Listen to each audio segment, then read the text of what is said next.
So today, we are making another classic Spanish recipe that promises to be one of the most delicious dishes we've ever done here on the show. We're talking Spanish flamenco eggs. This dish hails from the beautiful region of Andalusia in the south of Spain, where it's known as Huevos a la Flamenca. And let me tell you, it's got so many incredible layers of flavors to it. It's seriously so easy to make, and it's the perfect dish for a lazy weekend. Yeah, it's bold enough for a luxurious dinner next to a bottle of Spanish wine, folks. Either way you go, make sure to serve this dish next to a crunchy baguette to mop up all that goodness. Let's begin by cutting 3 medium-sized potatoes that have been peeled, washed, and patted dry. Each one into small pieces that are 1/2 inch thick, which is 1 1/4 centimeters. Now to make this recipe, I'm using new potatoes, but you can use whatever potatoes you like, though I do recommend you use some that are a bit more waxy than starchy. That way when you cook them, they hold their shape and they don't get mushy. Then we'll transfer the potatoes into a baking tray that's lined with parchment paper. Drizzle them with some extra virgin olive oil. I'm going to add in about 1 tablespoon, which is 15 milliliters. And season with sea salt and some freshly cracked black pepper. And we'll mix the potatoes around, that way they're evenly coated in the olive oil and seasonings, and then place them all in a single layer, that way they evenly roast.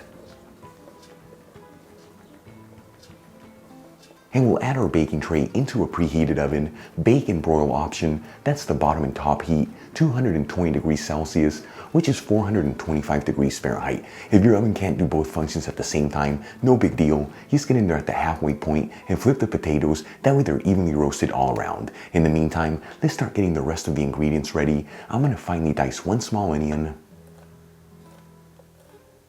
roughly chop 4 cloves of garlic,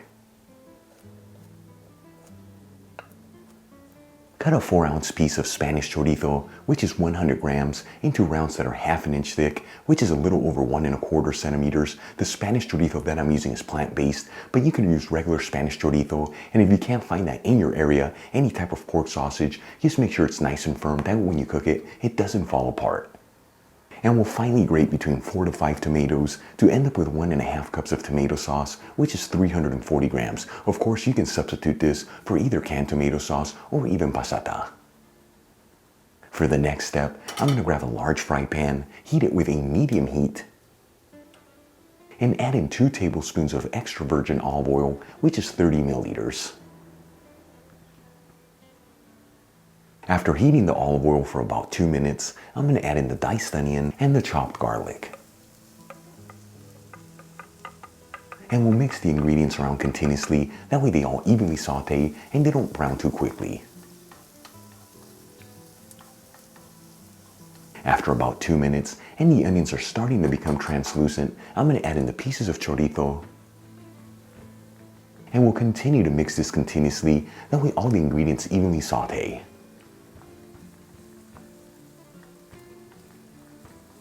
After about 3 minutes and the chorizo slightly sauteed, I'm going to add in 1/2 teaspoon of sweet smoked Spanish paprika, which is 1.15 grams,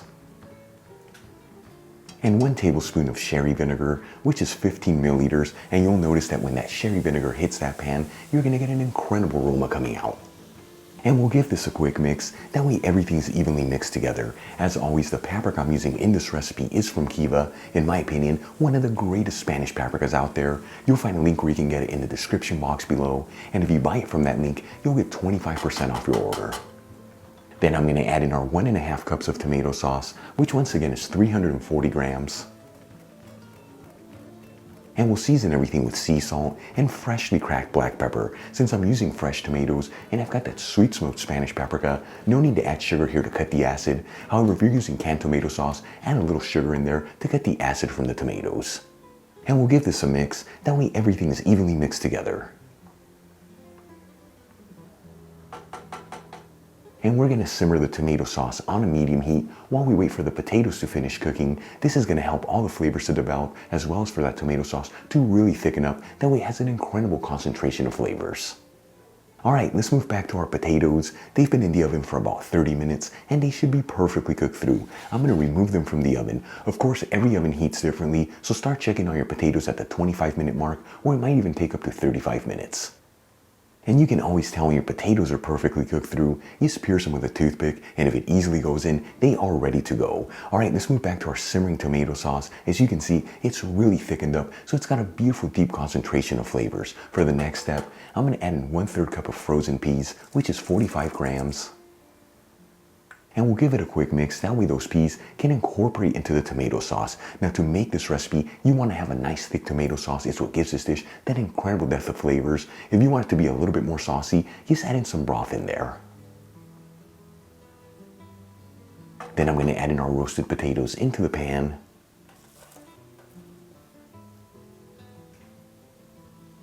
And we'll mix it together until each piece of potato is coated in that tomato mixture.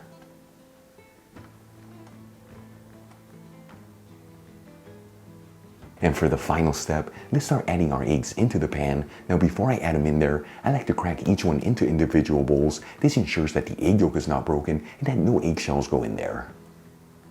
And I like to create little pockets to add the eggs in there, that way they perfectly sit in the skillet. We'll lightly season the eggs with a little sea salt and a kiss of freshly cracked black pepper. And place a lid on the pan. Then we'll lower the fire from a medium heat to a low medium heat. And we're going to cook our eggs on a low medium heat between 4 to 6 minutes, or until the egg whites are fully cooked through, but those egg yolks are still nice and creamy. After about 5 minutes, these eggs should be perfectly cooked. I'm going to remove the lid from the pan and the pan from the stove top. And we'll sprinkle it with some finely chopped fresh parsley. Check it out, our Spanish flamenco eggs are done. Once again, this is known here in Spain as Huevos a la Flamenca. Such a beautiful presentation, an incredible depth of flavors, but best of all, came together in just 40 minutes. Let's give this a try and see how it tastes.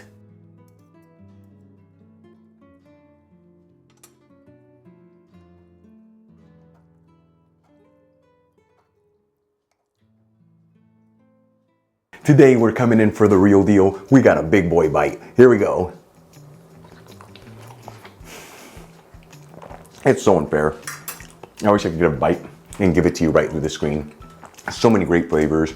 Everything's perfectly cooked through, but that Spanish paprika and the sherry vinegar really shine through, which is what makes this dish have so many amazing flavors. Folks, like I told you in the beginning, make this for a lazy weekend breakfast, yet it's bold enough for dinner next to a bottle of Spanish wine. Either way, the flavors are absolutely beautiful. Give this a try at home. Huevos a la Flamenca. You're gonna absolutely love it. Really quick before I go, a shout out to a couple of my patrons, Robert Jefferson, aka the Kamakura Gardener, Martin John Matson, Jesper Halloum, Jim Owens, Joan Killico, and Tommy Williams. Again, guys, thank you so much for being patrons of Spain on a Fork. You know how much I appreciate you.